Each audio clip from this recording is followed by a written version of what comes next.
Thank you, Deputy Speaker. And I would also add my thanks to the member for Hotham for raising this in private members' business today, because the cuts and the process that we're going through around these discretionary grants defies logic. What we're looking at in my electorate is increased demand coupled with decreased funding. So what we're going to see is decreased provision for our most vulnerable. Deputy Speaker, Lawler has great community organisations and they deliver smart, efficient, strategic programs that support the most vulnerable in our community. And Deputy Speaker, in Lawler, this is occurring where we have the highest eviction rates in the state, where unemployment in Melbourne's West has reached 8.4% and youth unemployment is at 23.2%. In this context, this government is choosing to make things more difficult. Now, some of these smart, efficient services in Lawler are Werribee Support and Housing, that's been operating for 30 years, Laverton Community Integrated Services, that's been operating for 26 years. They're joined by the Salvation Army, and those three services are involved in emergency relief, while Anglicare and the Smith family provide financial and often emotional support for families in crisis.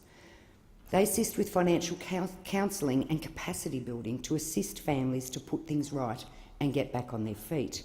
So we have on the one hand the emergency relief and the implications there, and on the other we have the cuts to the programs that we know make the difference, cuts to the preventative measures that our communities worked so hard with these agencies to put into place. And what's more important, these local agencies negotiate with local landlords to find emergency housing when regular avenues are closed. They work together creatively to ensure maximum bang for the federal government buck. And here they've been rewarded by cuts. They also, Deputy Speaker, use deep local knowledge, irreplaceable local knowledge of who's who in the zoo.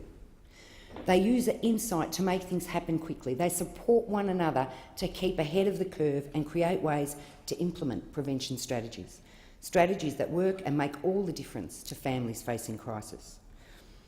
They all rely on paid and unpaid workforce to support individuals and families on their worst days. On their worst days, they work with the most vulnerable in our community. And these organisations, Deputy Speaker, have been operating with an austerity axe poised over their heads since this government took office. In that time, since this government took office, we've had a Productivity Commission report that outlined really positive outcomes in the sector.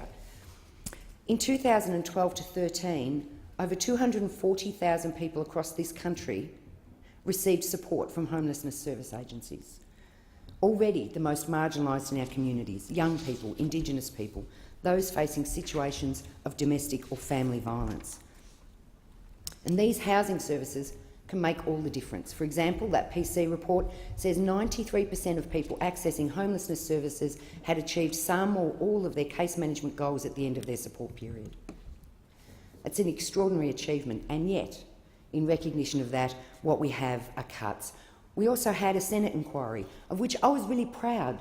All of the agencies in my electorate put in collective and individual submissions to that inquiry, demonstrating the work that they were doing, the number of people that they were assisting. But despite that happening across the country, what we've seen since this government came to office, dismantling of the COAG agreements and the Homelessness Council, and $270 million cut from the system. The facts, Deputy Speaker, are that we have increased demand and decreased funding. And response from this minister has been crippling.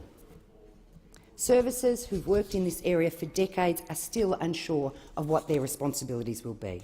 They are sure, though, that they've had their funding cut from their past grant allocations, but they are unsure how far they're going to have to make those cut dollars go and in what areas of the community, and who they'll be working with on the ground.